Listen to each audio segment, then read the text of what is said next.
Apabila saat gastritis kambuh, lidah berwarna putih dan pahit, apa penyebabnya dan cara atasinya? Hal pertama yang harus dilakukan ketika perut sakit dan mencret. Bude, P3K untuk otot tegang, abis jatuh apa ya? Kristi, Bu, apakah ngorok termasuk penyakit?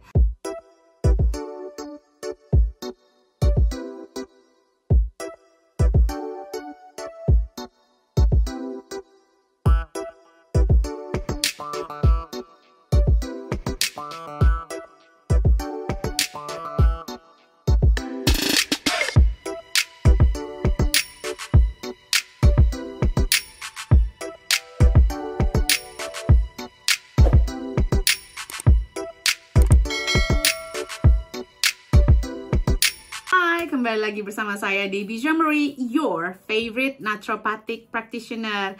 Apa kabar? Minal aidin wal faizin, karena ini menjelang lebaran dan ini adalah segmen Tanya Sehat Debbie. Bagi teman-teman yang penasaran gimana caranya sih pertanyaan saya dijawab sama Bu Debbie, penyanyi kesehatan saya, teman-teman bisa follow Root of Life UK. Setiap weekend kita akan ada Q&A. Nanti saya akan jawab di sini. Jangan lupa di-subscribe dan disebarkan. Support akun ini agar kita bisa lebih banyak membantu teman-teman dan keluarga tercinta teman-teman. Oke, kita mulai ya. Pertama, pertanyaan dari piki.pik.aja. Bude, rempah apa saja yang bisa mendetoks minyak-minyak jahat di tubuh yang sudah puluhan tahun makan gorengan? Nah, gini ya, nggak sesimpel rempah apa saja. Jadi rempah itu sebenarnya bagus sekali untuk antibakterial, antiviral, antiparasit. Dan ada juga yang punya manfaat seperti membersihkan saluran pembuluh darah dan lain-lain. Tetapi kalau sudah bertahun-tahun makan gorengan, ada baiknya merubah pola makannya secara sepenuhnya. Jadi perbanyak air putih. Ya, air putih nggak bisa ditawar, terus sayuran ditingkatkan, terus ya udah coba hindari goreng-gorengan itu. Nah, sebenarnya kita punya ada detox pencernaan, detox ginjal, detox liver. Nah, itu bisa dilakukan secara berkala, seperti 3 bulan sekali, 6 bulan sekali. Bahkan makanya kayak bulan Ramadan itu bagus sekali untuk kita itu sebenarnya jangan makan gorengan, tapi banyak banget orang-orang justru malah buka puasanya pakai gorengan.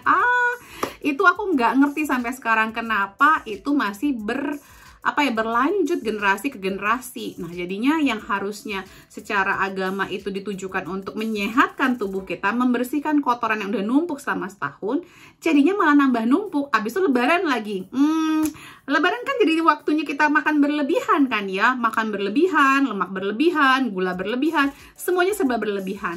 Coba kita analisa lagi, walaupun itu hari kemenangan, tapi saya rasa bukan begitu cara kita untuk merayakan hari kemenangan tersebut. Aduh, aku jadinya nggak populer nantinya. Ya sudahlah, tapi I just tell you the truth, oke? Berikutnya dari, jadi kalau ngomongin rempah, mungkin aku akan lebih banyak ke sayuran. Sayuran mengandung banyak sayur ya, mengandung banyak air ya, kayak ketimun. Rempah yang spesifik untuk saluran pembuluh darah mungkin kayak likoris atau akar kayu manis, akar manis ya kalau bahasa Indonesianya, likoris ya. Kayu manis juga sih bisa membantu, tapi ya tentu harus dirubah pola makannya dan detox.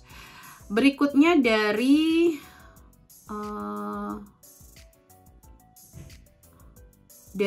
K_Ken. Apabila saat gastritis kambuh, lidah berwarna putih dan pahit, apa penyebabnya dan cara atasinya? Lidahnya nih maksudnya ya kan? Bukan gastritisnya kan? Karena itu lumayan panjang penjelasannya kalau untuk gastritis sendiri. Kalau lidah putih dan pahit itu tentunya karena asam lambungnya tidak optimal. Dan asam lambung yang tinggi bisa menyebabkan rasa pahit di lidah kita. Kalau berwarna putihnya itu kemungkinan besar ya karena ada jamurnya, panas akibat asam lambungnya, Jadi kalau buat saya sih kalau udah gastritis Bu, coba dihindari makanan-makanan yang mencetus peradangan. Karena gastritis ini adalah sebenarnya semua yang ada is-isnya di belakang itu adalah peradangan kronis atau ya pembengkakan, pemerahan. Peradangan itu kan adalah sesuatu yang membengkak dan memerah dalam jangka waktu yang panjang ya. Nah ini kalau di pencernaan ada hubungannya dengan makanan yang kita konsumsi setiap hari. Jadi janganlah kita konsumsi makanan-makanan yang mencetus peradangan. Kita cari yang justru malah anti-inflamasi. Ibu juga bisa tes ya food sensitivity-nya kalau bisa, biar tahu makan apa aja nggak boleh. Dan sebaiknya hindarin dulu deh selama 3-6 bulan sampai menurun radangnya, nanti baru diperkenalkan. Ya cuman sekali-sekali aja lah kalau kita tahu itu nggak bagus buat kita. Bahkan ya kayak almond tuh nggak bagus buat saya. Nah itu mencetus peradangan dalam tubuh saya. Jadi saya pun makannya very occasionally karena saya tahu itu akan bisa menyebabkan peradangan dalam usus saya dan nggak nyaman. Itu paling simple ya. Terus rajin oil pulling. Jadi oil pulling itu kumur-kumur dengan minyak kelapa atau minyak sehat lainnya selama 20 menit begitu kita bangun dari tempat tidur. Bangun pagi ya. Terus itu mengatasi warna putihnya.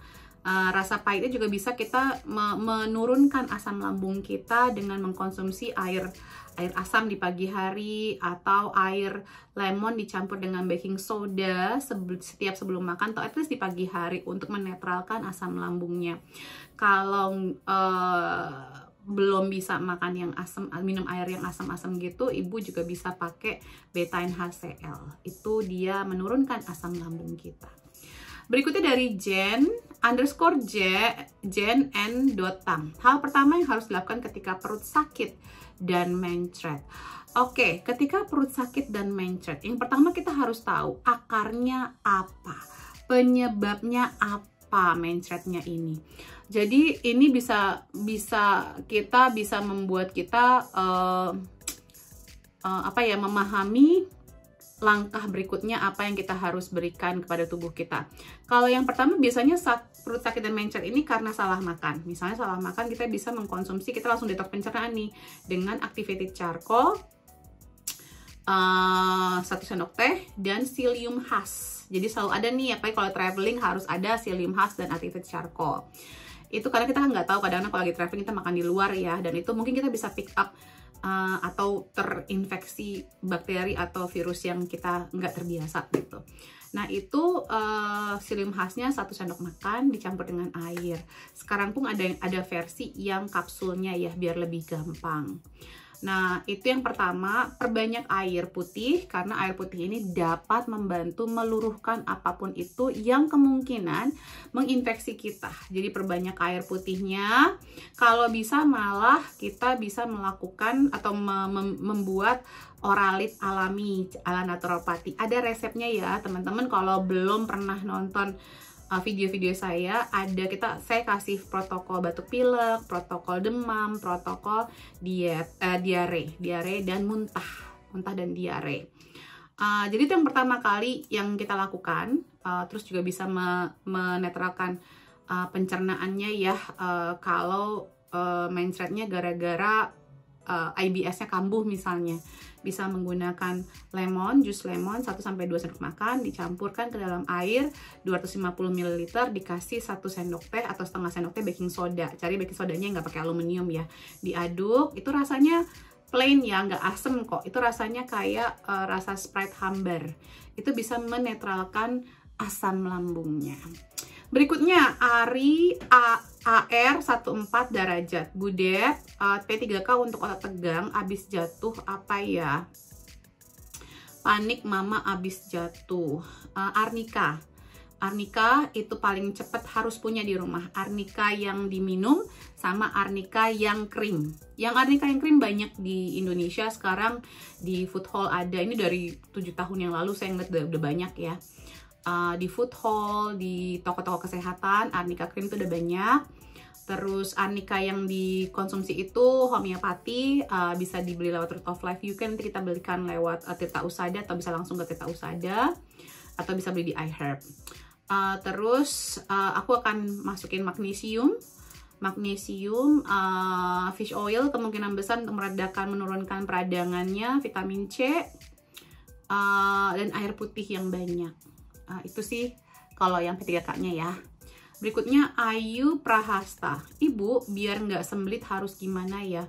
Udah rutin konsumsi ACV, makan sayur juga. Nah sekarang gini ya Bu ya, sembelit itu ada beberapa faktor ya penyebabnya. Makan sayur, berapa banyak sayurnya, air putihnya bagaimana? Kalau yang pertama saya akan cek adalah air putihnya. Air putihnya sudah cukup belum? Kadang-kadang kita minum ACV nggak pakai air putih. Itu salah ya, saya tidak pernah menyarankan itu. Jadi ACV itu harus dilarutkan dengan air putih, dan air putih itu kalau bisa 2,5 liter per hari, setiap hari. Sayur, terus juga gini, olahraganya juga gimana? Olahraganya itu penting banget. Terus juga coba dicek vitamin C-nya berapa kebutuhannya. Ada videonya, panduannya di channel ini. Terus coba magnesium deh Bu. Magnesium itu bikin rileks otot-otot kita. Ini sebenarnya tuh ada beberapa hal yang akan saya cek ya Bu ya. Jadi tadi ke magnesium, terus air putih, vitamin C-nya, stress levelnya bagaimana, makanan yang sensitifnya dikonsumsi apa enggak, olahraga apa enggak.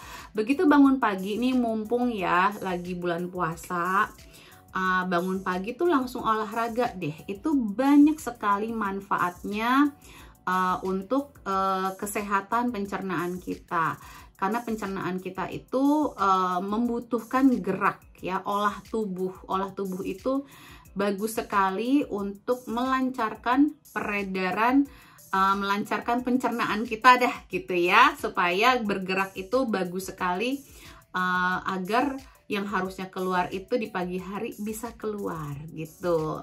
Tapi yang pertama coba deh air putihnya dipastikan dulu. Nah, makan sayur juga berapa banyak makan sayurnya, karena kadang-kadang orang berpikir sudah cukup tapi belum cukup. Sebenarnya kebutuhan kita itu 400 sampai 500 gram per hari ya. Nah kalau enggak kita juga bisa menggunakan pijat searah jarum jam. Nah memijatnya pakai essential oil juga boleh ya, karena kadang-kadang stres, kurang olahraga, cemas. Terus hipotiroid juga bisa menyebabkan konstipasi ya. Terus kerja liver yang terlalu berat, kebanyakan makan tepung terigu, gula putih, terus juga vitamin D yang berlebihan. Coba dites vitamin D levelnya. Kadang-kadang zat besi yang berlebihan juga bisa menyebabkan ini. Terus sensitivitas atau intoleran atau alergi yang tidak terdeteksi. Konsumsi obat-obatan seperti antibiotik kadang-kadang juga bisa membuat hal ini terjadi ya teman-teman. Jadi please cari tahu penyebabnya apa. Dan kadang-kadang kalau kita terlalu banyak mengkonsumsi laksatif, itu juga bisa menyebabkan konstipasi ya.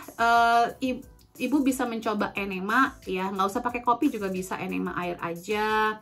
Terus menggunakan colonic irrigation, tapi adanya di Bali ya kebanyakan, yang nggak ada di Jakarta atau di kota-kota lain. Tapi enema bisa dilakukan di rumah kok ya. Pastikan magnesium bisa dikonsumsi.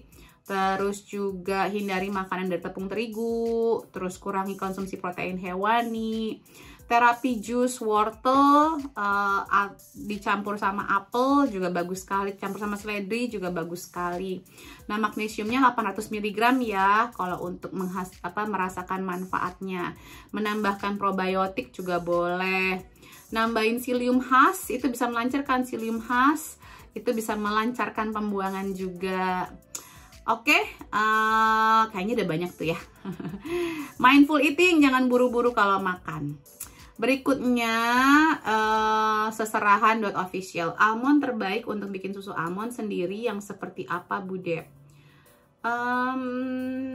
Kalau bisa yang organik, tetapi sebenarnya ini tergantung ya selera ya Bu ya. Yang terbaik adalah yang raw ya. Nah, ada orang yang nggak suka pakai kulit, tapi kalau saya sih lebih senang pakai kulitnya. Warnanya mungkin nggak secerah kalau nggak pakai kulit. Tapi cari yang organik, cari yang selokal mungkin. Kalau nggak cari, kalau emang almondnya bukan lokal, cari yang kacang lokal ya Bu. Atau bisa pakai beans, kacang hijau, kacang tolo. Semua kacang tuh bisa dibikin susu sebenarnya. Dari Onteris Retno, bangun tidur minum air putih lemon bisa turunin tensi kabu.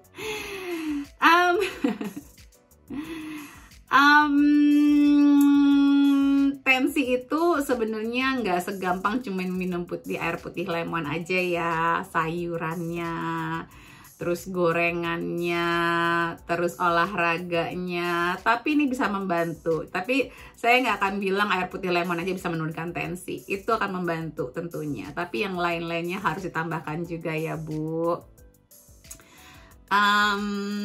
Ya. Tarik nafas Bu, coba ikutin micro habit saya di TikTok. Sekarang saya lagi ulang dari awal sampai, itu bisa membantu untuk menurunkan tensi. Dari Vika Debristi, Bu, apakah ngorok termasuk penyakit? Ngorok itu kondisi, tetapi itu merupakan suatu gejala dari penyakit tertentu. Misalnya sinus, itu orang sinus pasti ngorok. Terus orang yang punya gangguan saluran pernafasan itu biasanya ngorok. Nah, ada nanti tuh namanya penyakit namanya sleep apnea. Nanti tuh dari ngorok itu. Jadi ngorok itu jangan dianggap enteng, cari akarnya dan perbaiki sampai kelar. Please. Karena kalau udah sleep apnea itu kasihan pasangannya. Saya punya kasus klien saya yang sleep apnea parah, itu istrinya nggak bisa tidur sepanjang malam dan udah harus pakai mesin. Jadi mesin untuk membantu dia bernafas. Karena orang sleep apnea itu bisa kalau ngerok kan nafas berapa detik baru nafas lagi ya. Jadi itu sebenarnya saluran pernafasannya ada yang terhambat, ada yang tersumbat.